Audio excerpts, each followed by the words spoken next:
नमस्कार, live media में आपका स्वागत है। मैं सम्राट। प्रधानमंत्री नरेंद्र मोदी ने दिल्ली में बहुत ही अहम बैठक की, शीर्ष अधिकारियों के साथ बैठक की है।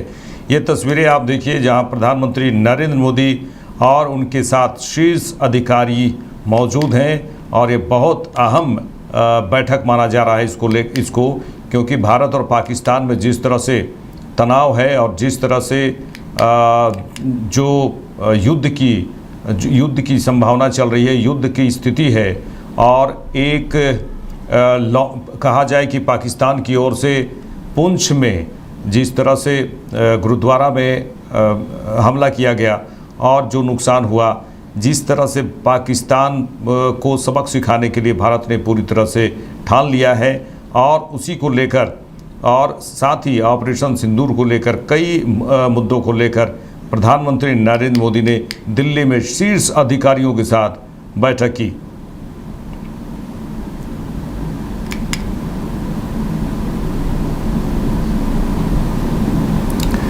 आगे बढ़ेंगे। राजद नेता तेजस्वी यादव ने कहा है कि जब देश की सुरक्षा और देश की बात आएगी तो पूरा देश एक साथ खड़ा है। हम लोग एक हैं, देश है तभी हम सब हैं। हमारी सेना की वजह से हम सुरक्षित हैं। हमारी भारतीय सेना ने इतिहास में कई बार इतिहास रचने का काम किया है। भारतीय सेना पर हम सभी को गर्व है। उन्होंने कहा कि हम सभी चाहते हैं कि जल्द से जल्द आतंकवाद का सफाया हो। देखिए, जब भी देश की सुरक्षा की बात आएगी, देश की बात आएगी, तो पूरा देश एक साथ खड़ा है, चाहे पक्ष हो या विपक्ष हो।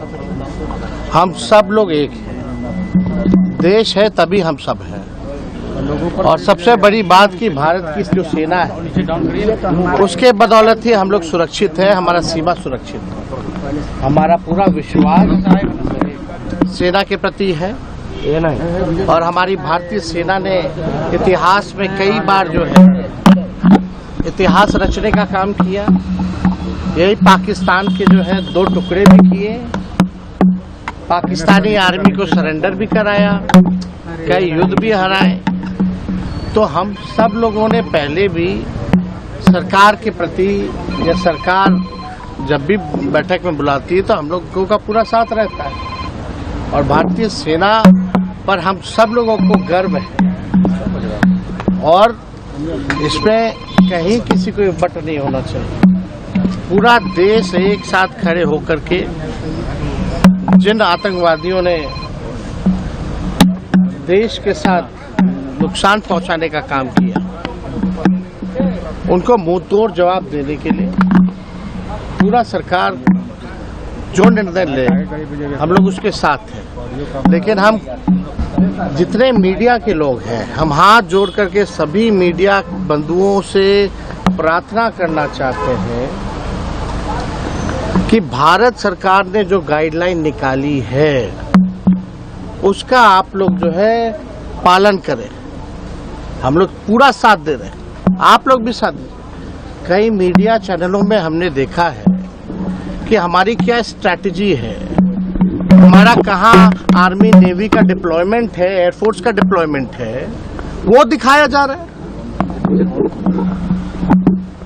ये नहीं दिखाना चाहिए हम लोगों को। जो भारत सरकार केवल व्यूज, कुछ मीडिया है केवल व्यूज पे और स्टूडियो में ही लड़ाई लड़ रही है। तो हम तो ये कहेंगे कि भाई, बॉम्बे में जो घटना हुई थी, जब टेररिस्ट अटैक हुआ था, लाइव चलाया जा रहा था, अब आया हेलीकॉप्टर और लाइव देख देख करके आतंकवादी जो हैं उस हिसाब से अपना एक्टिविटी बदल रहे थे। तो नुकसान तो देश को हो रहा था।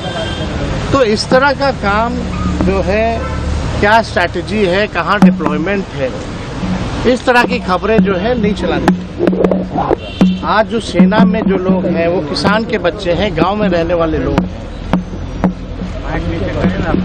वो लोग देश की रक्षा कर रहे हैं। तो कम से कम हम सब लोगों को एक संवेदनशील पत्रकारिता होनी चाहिए और आप न्यूज़ दिखाइए, न्यूज़ दिखाने से कोई नहीं मना किया है, लेकिन व्यूज़ के आड़ में ऐसी चीज़ें ना दिखाएं जिससे हम लोगों को नुकसान हो। संवेदनशील पत्रकारिता आप बनिए, कोई दिक्कत नहीं है। और हम सब लोग चाहते हैं कि जल्द से जल्द जो है इस चीज़ों का, आतंकवाद का जो है सफाया हो। विदेश मंत्री एस जयशंकर ने ईरान के विदेश मंत्री सैयद अब्बास अराघची के साथ द्विपक्षीय बैठक की। उन्होंने कहा कि आप ऐसे समय में भारत आ रहे हैं जब हम 22 अप्रैल को भारतीय केंद्र शासित प्रदेश जम्मू कश्मीर में हुए एक बर्बर हमले का जवाब दे रहे हैं। इस हमले ने हमें 7 मई को सीमा पार आतंकवादी ढांचे पर हमला करके जवाब देने के लिए मजबूर किया। हमारी प्रतिक्रिया लक्षित और नपी तुली थी। हमारा इरादा स्थिति को और ख़राब करने का नहीं है। हालांकि अगर हम पर सैन्य हमला होता है तो इसमें कोई संदेह नहीं होना चाहिए कि इसका बहुत ही सख्त जवाब दिया जाएगा। उन्होंने कहा कि एक पड़ोसी और करीबी साझेदार के रूप में यह महत्वपूर्ण है कि आपको स्थिति की अच्छी समझ हो। Delegation to India and to co-chair along with you the 20th India-Iran Joint Commission meeting today. In recent years, our cooperation has progressed in many aspects. There are also situations that we need to address. Prime Minister Modi and President Pezeshkian have met in Kazan in October 2024 and given us guidance on how to develop our ties further. They've also had a phone conversation on 26 April. Excellency, this is the 75th anniversary of our diplomatic ties. It is a reminder of the closeness of our collaboration and the deep friendship between us. I'm sure that we will mark the anniversary appropriately. Excellency, you are visiting India at a time when we are responding to a particularly barbaric terrorist attack on 22nd April in the Indian Union territory of Jammu and Kashmir. This attack compelled us to respond on 7th May by striking at cross-border terrorist infrastructure. Our response was targeted and measured. It is not our intention to escalate the situation. However, if there are military attacks on us, there should be no doubt that it will be met with a very, very firm response. As a neighbor and a close partner, it is important that you have a good understanding of the situation. Once again, a very warm welcome to Delhi, and I invite you for your opening remarks. Opening remarks. Well, on our bilateral relations, the only thing I have to say is to reciprocate what Your Excellency said. Iran-India relation goes back to history. We have always enjoyed very friendly and warm relations between the two countries based on mutual respect and mutual interest. And that has continued over the years. And still, we have very good, close, friendly relations. Our economic cooperation is good, but not as good as we expected because of the sanctions, as you know, which we hope that we can overcome that problem in the future. Well, our leaders talked with each other in Kazan, as you said.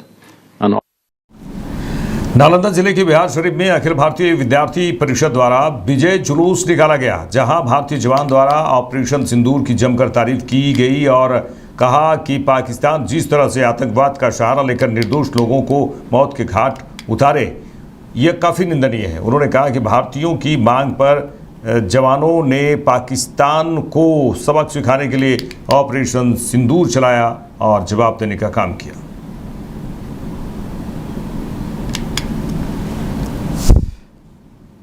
Operation सिंदूर पर BJP प्रदेश अध्यक्ष दिलीप जायसवाल ने कहा कि operation सिंदूर के तहत भारतीय सेना ने जो कार्रवाई की है उसके लिए हम सेना का धन्यवाद करते हैं। भारत के सभी राजनीतिक दलों ने सेना के पराक्रम और शौर्य को सलाम किया है।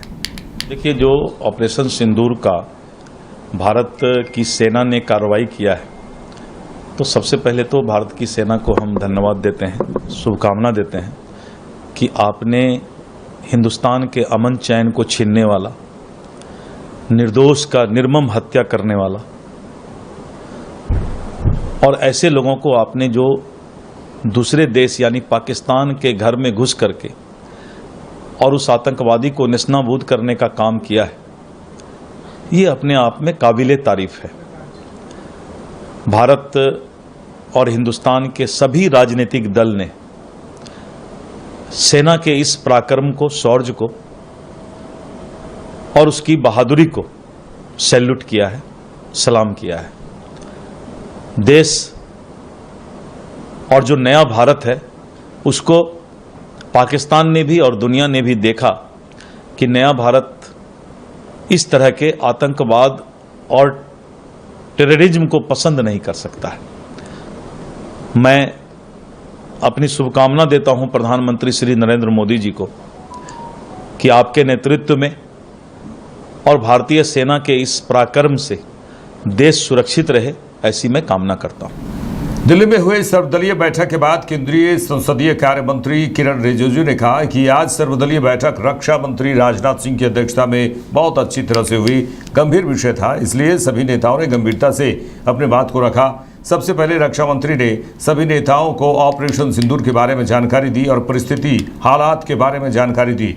इसके बाद सभी ने अपना मत रखा और सुझाव भी दिए। सभी नेताओं ने सेनाओं को बधाई भी दी है।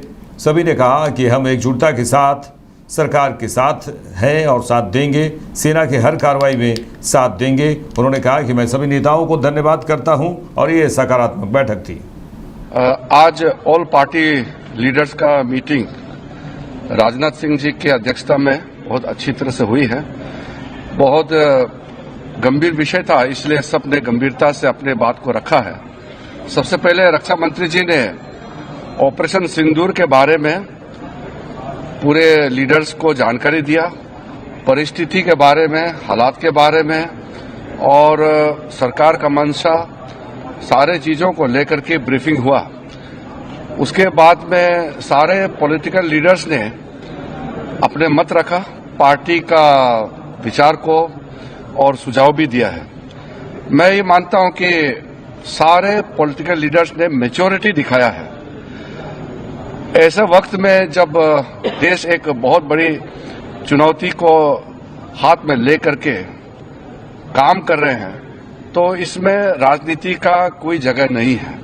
ये हमारे पूरे पॉलिटिकल पार्टीज ने दर्शाया है और सब लीडर्स ने एक मत से हमारे सेनाओं ने जो कार्रवाई की है ऑपरेशन सिंदूर को लेकर के पूरे बधाई भी दिया और गौरव का एहसास सबको हुआ है और सबने एक जुट में कहा है कि सरकार का हर निर्णय को साथ देंगे, सेना के हर कार्रवाई को साथ देंगे और कोई इसमें विरोधाभास नहीं है।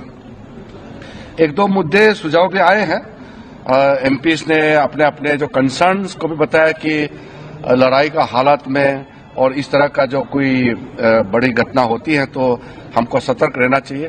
तो ये सब सुझाव भी लिया है और सब पॉलिटिकल पार्टीज ने ये चीज भी बताया कि पूरा देश, सिर्फ पॉलिटिकल पार्टीज ही नहीं, पूरा देश एक साथ है, ये भी सबने बताया।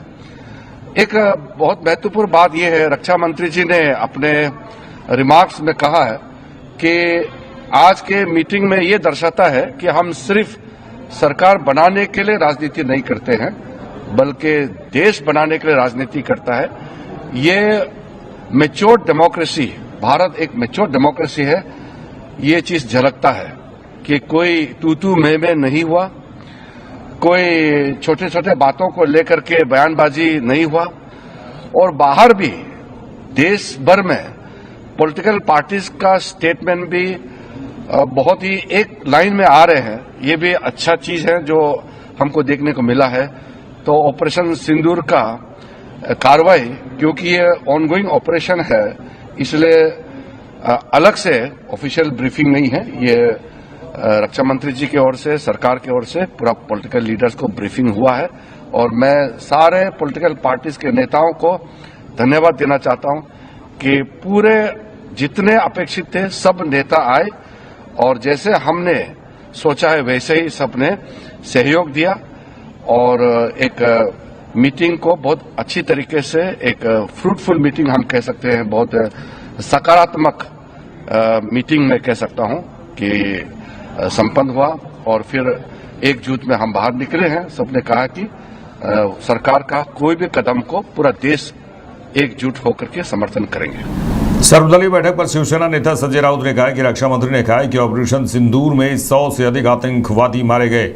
सर्वदलीय बैठक में हमने कहा कि पहलगाम में हमारे लोगों को मारने वाले आतंकवादियों को पकड़कर भारत लाना चाहिए और महिलाओं को उनकी पहचान करने देना चाहिए। उन्होंने कहा कि यह मैंने देश की भावना पर विचार करके कहा है।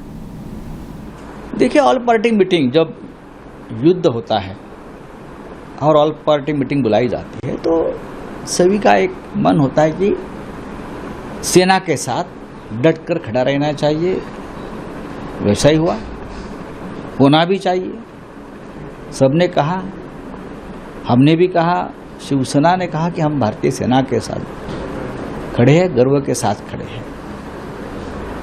रक्षा मंत्री जी ने भी ब्रीफिंग की। रक्षा मंत्री ने कहा कि ऑपरेशन सिंदूर में 100 से ज़्यादा आतंकवादी मारे गए हैं, लेकिन असेसमेंट के लिए थोड़ा टाइम लगेगा। हर पार्टी ने अपनी अपनी बात रखी है और अच्छी तरह से चर्चा है, लेकिन शिवसेना ने, हमने 2 बातें रखी और मुझे लगता है कि बहुत ही देश के लिए महत्वपूर्ण बात है। रक्षा मंत्री जी ने कहा कि ये ऑपरेशन सिंदूर है, ये ऑनगोइंग है, ये चलता रहेगा, खत्म नहीं हुआ है। हमने स्वागत किया है। ये ऑपरेशन ऑनगोइंग खत्म नहीं होगा जब तक वो 6 आतंकवादी, वो 6 यमदूत जिसने पहलगांव में आकर घुसकर हमारे 26 बहनों का सिंदूर उजाड़ दिया उनके सामने, जब तक वो हाथ नहीं लगते, आप उनको पकड़ते नहीं और उनको ख़त्म नहीं करते, तब तक के ऑपरेशन सिंदूर ख़त्म नहीं होगा। ये पहली बात। और ये जो 6 यमदूत है, आतंकवादी है, उनको पकड़ कर आप एनकाउंटर मत करिए वहाँ और हमने मार दिया, ये नहीं चलेगा। आप उनको पकड़कर दिल्ली में लाइए, इंडिया गेट के सामने खड़े करिए और जो महिलाएं हैं हमारी, सिंदूर उनका उजाड़ गया है, उनको पहचानने दो कि यही थे जिसने हमारे सामने गोलियां चलाई। नहीं तो फेक एनकाउंटर बहुत होते हैं, मार दिया, उसको मारा, उसको मारा। उनको पहचान होने के बाद उनको मार दीजिए और उनकी लाशें पाकिस्तान की बॉर्डर के बाहर फेंक दीजिए। यही बदला होगा, तब बदला पूरा होगा। यह हमने कहा है और ये बहुत देश की भावना का विचार करके मैंने कहा है। दूसरी बात, अब क्या होगा कि पाकिस्तान भी चुप नहीं बैठेगा। पाकिस्तान उनकी नापाक हरकतें जो होती है वो सामने से नहीं लड़ाई करता ना। भारत में, हिंदुस्तान में उनके जो स्लीपर सेल्स है वो अब एक्टिव रहेंगे, तो देश की इंटरनल सिक्योरिटी को खतरा है। गृह मंत्री जी बैठे थे, हमने कहा गृह मंत्री जी अब आपकी जिम्मेदारी है देश की अंतर्गत सुरक्षा को मजबूत करना। आप क्या करोगे वो बताइए, क्योंकि आप तो राष्ट्रीय नेता है, बड़े नेता है। आपके होते हुए भी हमारे 26 लोग मारे गए। मेरे साथ इस बुलेटिन में इतना ही। देश दुनिया की तमाम खबरों के लिए देखते रहिए लाइव इंडिया। नमस्कार।